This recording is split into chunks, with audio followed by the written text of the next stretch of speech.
যুক্তরাষ্ট্রের শিকাগোতে Democratic national কনভেনশনে দেশটির যুক্তরাষ্ট্রের প্রেসিডেন্ট হিসেবে শেষবারের মতো ভাষণ দিয়েছেন জো বাইডেন। বাংলাদেশ সময় 20 আগস্ট মঙ্গলবার দেয়া ভাষণে তিনি বলেছেন, মার্কিনীদের গণতন্ত্রকে রক্ষা করতে হবে। সাবেক প্রেসিডেন্ট ও রিপাবলিকান প্রার্থী ডোনাল্ড ট্রাম্পকে নির্বাচনে পরাজিত করার এখনই উপযুক্ত সময়। খবর বিবিসি ও ডয়চে ভেলের। ডিএনসিতে বক্তব্য দেওয়ার সময় বাইডেনের চোখে পানি এসে যায়। বাইডেন দেশের গণতন্ত্রের বিপদ সম্পর্কে সবাইকে সাবধান করে দিয়েছেন। তিনি বলেন, গণতন্ত্রের সামনে বিপদ স্পষ্ট। ট্রাম্প যখন প্রেসিডেন্ট ছিলেন তখন অতি দক্ষিণপন্থীরা উৎসাহিত হয়েছে। বাইডেন বলেন, ট্রাম্প তো পুতিনের সামনে ঝুঁকে পড়েন, আমি কখনো তা করিনি, কমলা হ্যারিসও করবেন না। তার অভিযোগ, ট্রাম্প দেশের জন্য প্রাণ দেয়া সেনার অপমান করেছেন।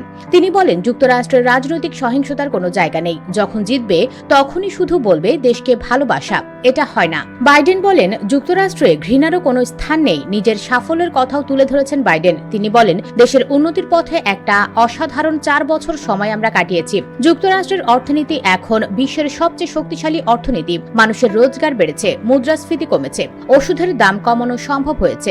বাইডেন তার প্রশাসনের প্রশংসা করে বলেছেন, পরিকাঠামো ক্ষেত্রে প্রকল্পগুলির রূপায়ণ হয়েছে। তার দাবি, ট্রাম্পের আমলে কোনো কাজই হয়নি। তার দীর্ঘ ভাষণের শেষে বাইডেন বলেছেন, যুক্তরাষ্ট্র, আমি আমার সেরাটা দেওয়ার চেষ্টা করেছি। তার মতে, আগামী প্রেসিডেন্ট নির্বাচন হলো আমেরিকার আত্মাকে রক্ষা করার লড়াই। সেই লড়াইয়ে তিনি কমলা হ্যারিসের পাশে আছেন।